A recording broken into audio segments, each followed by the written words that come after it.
आज नुह मु 50-60 वर्ष बाबा मान को रखी से बाबू सिंह सिन्हा कहता बाड़ी पूजा करेंगे आम शेखीलु एकदम बाबू सिंह जाना दरकार से जन्म हो ना शेखीलु आम काली जाइए एना जाऊना खंडगिरी जाऊँगी गोटे बाबा मान डाकी मो साथ जदि जी आपण मैंने आसतु बहुत प्रसिद्ध बाबा निष्ठापर बाबा प्राय 300 ରୁ 400 भाया बाबा पहुंची गले आउ 4-5 दिन भीतर भावुँ बोधे 1500-2000 बाबा आसी पहुंचे भारत वर्ष बाहर भी फरेन रु भारत वर्ष उत्तर प्रदेश दक्षिण भारत उत्तर भारत आसाम पंजाब चारियाडू बाबा आसी पहुंची गले मुझे जाऊँगी ये तलपटे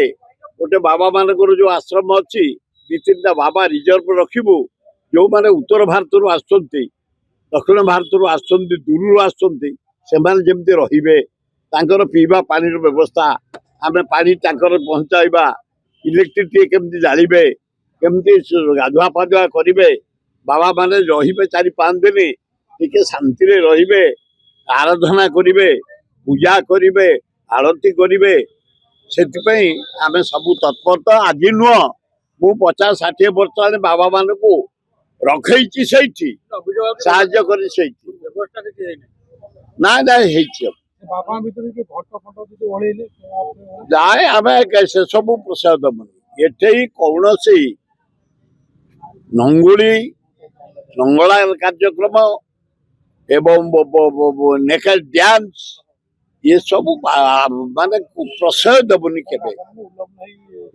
कौन से अलग उल्लग्न होता 50 वर्ष तले ये जो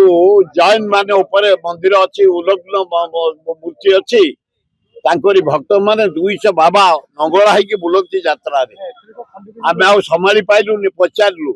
से उद्धतगिरी कले एमती माड़ दे जीवन से उल्लग्न होगी खंडगिरी यात्रा प्रवेश करना से बाबू सिंह सिन्हा कहता बाड़ी पूजा करेंगे आम शेखीलु एकदम बाबू सिंह जाना दरकार से जन्म हो ना शेखीलु आम